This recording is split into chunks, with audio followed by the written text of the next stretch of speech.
Bonjour bien-aimés, bienvenue sur VTV. Aujourd'hui, on va parler de la foi, conformément à ce que j'avais promis la dernière fois. Alors bien-aimé, je voudrais te dire simplement ce matin que pour Dieu, avoir la foi, ce n'est pas simplement une déclaration. Avoir la foi, ce n'est pas simplement un slogan, mais pour Dieu, croire, c'est démontrer. Pour Dieu, croire, c'est un style de vie. Pour Dieu, croire, c'est une succession de manifestations, c'est une succession d'actions. Alors je vais lire dans Jacques chapitre 2, à partir du verset 14. Mes frères, que sert-il à quelqu'un de dire qu'il a la foi s'il n'a pas les œuvres? La foi peut-elle le sauver? Si un frère ou une sœur sont nus et manquent de la nourriture de chaque jour, et que l'un d'entre vous leur dise, allez en paix, chauffez-vous et vous rassasiez, et que vous ne leur donniez pas ce qui est nécessaire au corps, à quoi cela sert-il?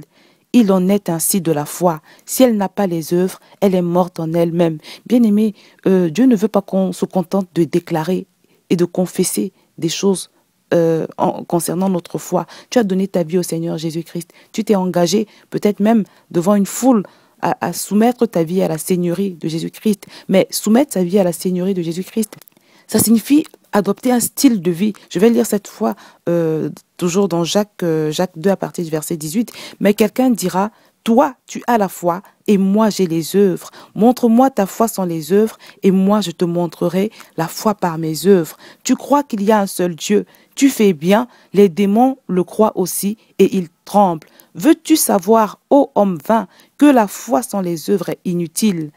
Abraham, notre père, ne fut-il pas justifié par les œuvres lorsqu'il offrit son fils Isaac sur l'autel? Tu vois que la foi agissait avec ses œuvres et que par les œuvres, la foi fut rendue parfaite. Ainsi s'accomplit ce que dit l'Écriture. Abraham crut à Dieu et cela lui fut imputé à justice et il fut appelé ami de Dieu. Vous voyez que l'homme est justifié par les œuvres et non par la foi seulement. Comme le corps sans âme est mort, de même la foi sans les œuvres est morte. Bien-aimé, je crois que ce passage de Jacques nous définit intégralement la foi selon Dieu. Parce que comme je l'ai dit, très souvent la définition que nous avons de la foi n'a rien à voir avec la définition que Dieu a de la foi. Et c'est pour cela que nous ne sommes pas souvent sur la même longueur d'onde que Dieu. C'est pour cela que nous avons l'impression que Dieu est un menteur. C'est pour ça que nous avons beaucoup de mal à expérimenter les promesses, les plans et les prévisions de Dieu. Parce que dès le départ déjà, on n'a pas la même considération, la même vision, la même définition de la foi que Dieu. Pour beaucoup de chrétiens en général, croire, c'est simplement être d'accord avec ce que la parole de Dieu déclare, être d'accord que Dieu a bien envoyé son Fils unique pour sauver l'humanité, être d'accord avec tout ce que la parole de Dieu nous demande de faire. Mais pour Dieu, ça va plus loin que ça. Être d'accord, c'est un style de vie. Être d'accord, c'est manifester ce qu'on croit. Être d'accord, c'est prouver, c'est vivre selon l'architecture de Dieu. Être d'accord, avoir la foi, c'est démontrer ce qu'on dit être devenu. Tu dis que tu es devenu enfant de Dieu. Dieu veut que tu le démontres. Tu dis que tu es fils de Dieu. Dieu veut que tu te comportes comme un fils de Dieu. Tu dis que tu as intégré le royaume. Dieu veut que tu te comportes de façon distinguée.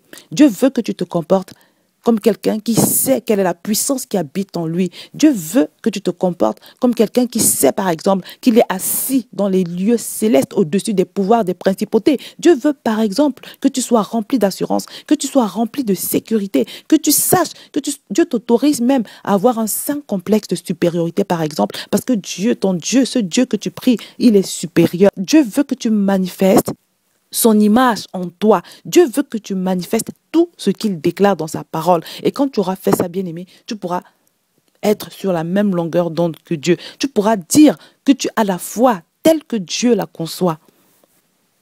Bien-aimé, voilà donc de manière brève, j'ai fait le plus vite que j'ai pu, la définition de la foi selon notre Seigneur. Que le Seigneur te bénisse.